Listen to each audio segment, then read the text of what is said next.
Ni barriga llena, ni comercio contento, ni campesinos contentos en medio de toda esta crisis originada por la pandemia del nuevo coronavirus. No hay desabastecimiento, sino superoferta de productos, de alimentos en nuestro país. La pregunta entonces es, ¿por qué están tan altos los precios de algunos productos de la canasta familiar? ¿Quién está aprovechando y abusando?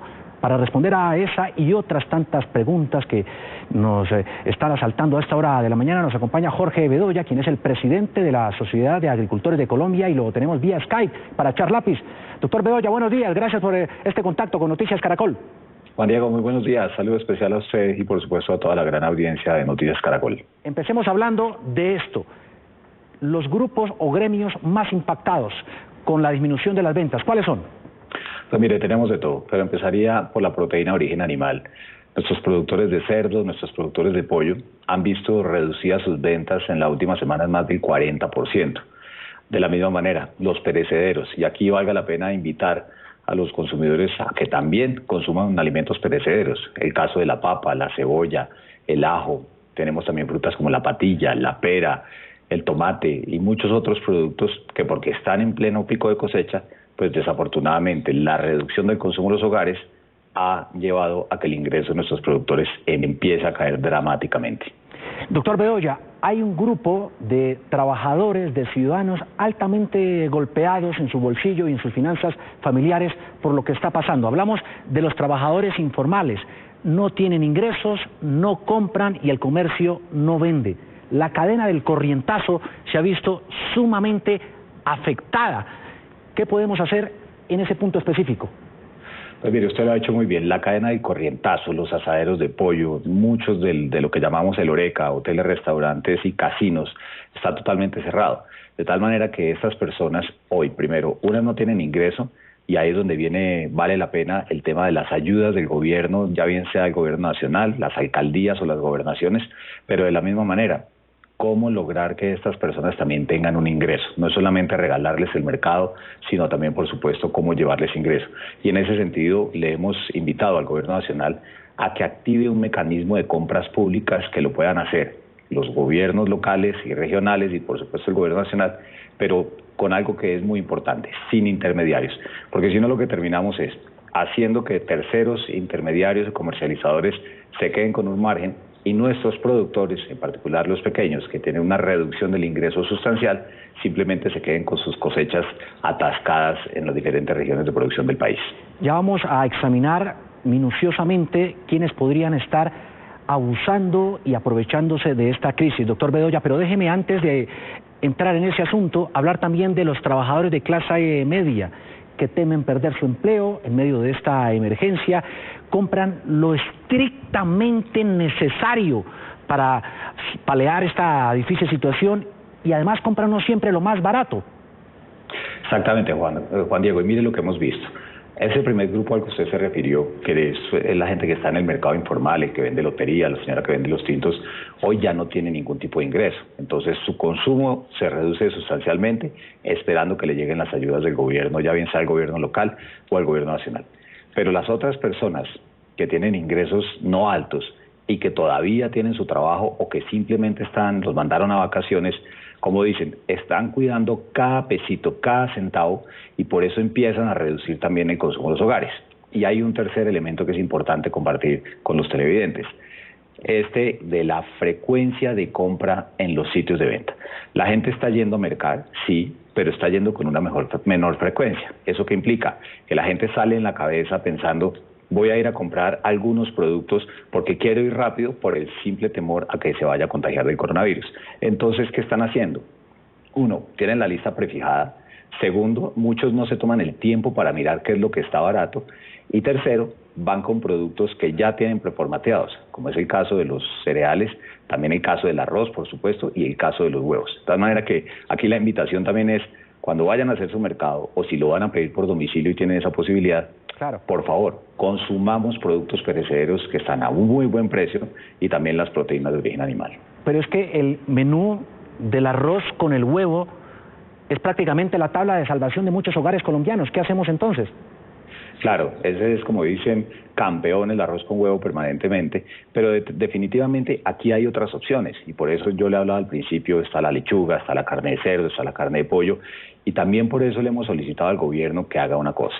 Ahora que expidió ese decreto para el control de precios, será muy importante que se revise, no solamente en las plazas mayoristas, sino en las tiendas de barrio, en las grandes superficies, para hacerle un seguimiento a los precios y mirar si hay brotes de especulación, dónde es que está la especulación y también conocer el precio al cual el proveedor le vendió a ese expendio su producto. De tal manera que los consumidores, primero, estén bien informados de qué está barato, de qué está con una buena oferta y pueden salir a comprar, y segundo, que se le haga un seguimiento, por supuesto, a la forma en que se están vendiendo los productos al consumidor, de tal manera que todos ganemos. Ganan los consumidores por productos asequibles, por una buena oferta, y los productores porque no se quedan con las cosechas guardadas. En gran medida, eso también se debe, por ejemplo, a lo que ocurre con los ciudadanos de los estratos más altos que compran y acaparan, también por el miedo que hay en esta situación económica, ¿no?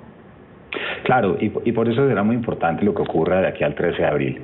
Ya el gobierno empieza a hablar del aislamiento inteligente, pero será muy pertinente ver si se va a extender la cuarentena y qué grupos poblacionales le van a extender, que esto no se vaya a traducir en un fenómeno de acaparamiento como ocurrió cuando empezó el simulacro en la ciudad de Bogotá, en la ciudad de Medellín, que la gente pensó, particularmente los estratos altos, que el mundo se iba a acabar y salieron a comprar comida como para un mes y papel higiénico. Eso no tiene ningún sentido y es una falta de solidaridad con aquellos que de manera ordenada sí quieren ir a hacer sus compras. Centrémonos en la cadena de producción ahora sí, para tratar de desenmascarar a quienes están aprovechándose de esta difícil situación. La cadena de producción y también de distribución de alimentos. No hay desabastecimiento, todo lo contrario, hay una gran súper oferta de muchos productos. ¿Por qué entonces, esta es la pregunta, están caros algunos de ellos? Pues mira, hay varios fenómenos. El primero de ellos es que, por supuesto, el papel de los intermediarios aquí a veces le juega una mala pasada al consumidor y al productor. Por un fenómeno muy sencillo, el intermediario no renuncia a su margen de comercialización. Entonces, el pequeño productor de papa en Nariño o el productor de zanahoria en la sabana de Bogotá, él o va a la plaza mayorista o cae en manos de diferentes intermediarios que son los que van a la plaza mayorista y allá los que tienen los expendios son los que les venden no solamente al consumidor, que es muy pequeño la porción del mercado que va allá, sino a los surtifruber, a las tiendas de barrio que se surten en su mayoría en estas plazas mayoristas. Entonces usted ya le empieza a agregar intermediarios a ese producto y obviamente el productor del campo, el que de manera incansable todos los días está labrando su tierra, pues evidentemente no ve ese nivel de ingreso. Y ahí es donde viene una lógica. Primero, cómo lograr que los productores se integren hacia adelante, que le lleguen más al consumidor final, pero también... Es Jorge Bedoya, el presidente de la SAC, Sociedad de Agricultores Colombianos, precisamente hablando de eso. ¿Cómo hacer, doctor Bedoya, para romper ese tipo de intermediarios que al final de cuentas lo que hacen es encarecer los productos, acapararlos, especular, porque la cadena empieza con el campesino que cultiva, bien puede ser papa, por ejemplo, viene un intermediario, le compra al campesino allá en esa zona. Después viene un transportador que lo lleva hasta el municipio, hasta la ciudad. Entra en juego otro intermediario. En el caso de Bogotá, que es la central de abastos más importante de toda esta región, pues en Corabastos fijan un precio, donde también allí hay una cadena de intermediarios. Y después de eso, a Corabastos, por ejemplo, no va, por lo general, el padre de familia o la madre cabeza de hogar a realizar sus compras. Allí van también otros intermediarios que hacen parte de toda esa cadena, también a veces lógica, que lo son el tendero de barrio, que va y compra Corabastos para abastecer su tienda en el barrio. Y ahí sí llega el producto al consumidor final. Si se sabe toda esa cadena, doctor Bedoya, ¿por qué no atacar el problema a los intermediarios directamente si se tiene claro cómo es que funciona el asunto para aprovecharse de la situación? Juan Diego, por varias razones. Lo primero es que no es tan sencillo que el productor del campo se integre verticalmente, como lo llamamos, para que le llegue directo al consumidor. Segundo, porque evidentemente ahí hay un trabajo para hacer con el gobierno nacional, buscando que se activen esos mecanismos de compras públicas que le mencionaba, para que el gobierno ahorre platica comprando los alimentos que necesita para atender las poblaciones vulnerables, pero de la misma manera que no haya intermediarios y gane el productor.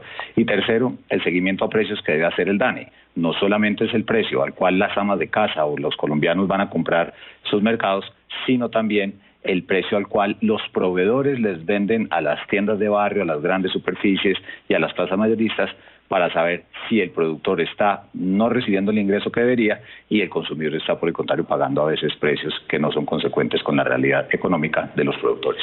Yo sé que en esta respuesta usted probablemente lo pensará 2 veces, pero lo invito a que trate de respondérmela.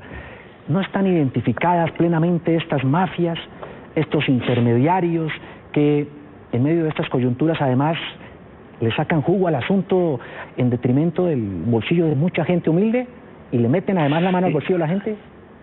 Indudablemente, y mire, ahí la Fiscalía General de la Nación, la Superintendencia de Industria y Comercio y en general el Gobierno Nacional viene haciendo una tarea de poder, llamémoslo, desgranar esa mazorca de los grandes intermediarios que en momentos, por supuesto, juegan un papel, pero también que hay gente que se aprovecha en particular del pequeño productor. Y por eso usted ha visto en redes sociales durante el fin de semana una gran cantidad de colombianos que labran la tierra por todos lados, diciendo me sobra patilla, me sobra pera, me sobra cebolla. Y fíjese, lo paradójico, la cosecha, como usted lo decía, viene buenísima, viene con una gran cantidad de productos para los colombianos, pero fíjese lo que está pasando en algunos sitios de venta, particularmente en las principales ciudades del país. Otro tema clave es lo que podría pasar con las siembras de periodo corto que están por venir, por ejemplo, para el segundo semestre de 2020. Esos cultivadores, esos campesinos, seguramente también están hoy preguntándose, ¿vale la pena o no cultivar? Claro, Juan Diego, por una razón muy sencilla, porque hoy están viendo su ingreso reducido. Imagínese usted que es un productor de pera en el departamento de Boyacá, o un productor de cebolla o de lechuga, y dice, hombre, el producto mío que es perecedero no está saliendo, estoy perdiendo plata, y estamos en el momento de las decisiones de siembra también para cultivos como la papa y otros, y ni de qué hablar de los ciclos de producción del cerdo y del pollo. Entonces esas personas estarán diciendo, si este mercado va a seguir como está, ¿yo para qué voy a sembrar como sembré en el semestre pasado? Y eso puede llevar a que se reduzcan las áreas sembradas y algunos ciclos de producción de los animales para las cosechas o los productos que se van a ofrecer al mercado en el semestre siguiente. Por eso es muy importante reactivar el consumo de los hogares.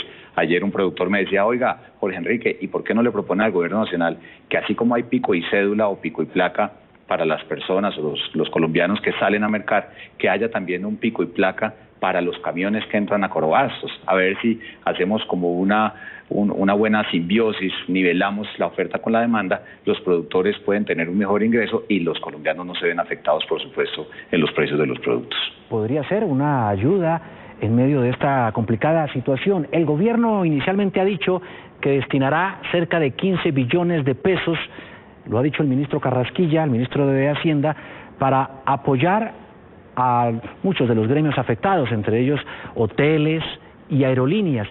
¿Ahí están incluidos los campesinos de Colombia? Pues mire, nosotros venimos haciendo un trabajo con el ministro de Agricultura, Rodolfo Sea, para tener unas líneas de crédito y algunos apoyos que conduzcan precisamente a atender las necesidades de los productores. Pero como le hemos dicho al Gobierno Nacional, la seguridad sobre los hombros de más de 11 millones de habitantes que tienen la ruralidad de nuestro país, particularmente los productores del campo y quienes trabajan en las empresas productoras de alimentos. Ellos no van a dejar de trabajar, van a seguir con este esfuerzo, pero no quiere decir que ellos, por supuesto, estuvieran en una situación como la que ya empezamos a ver tras una semana de cuarentena.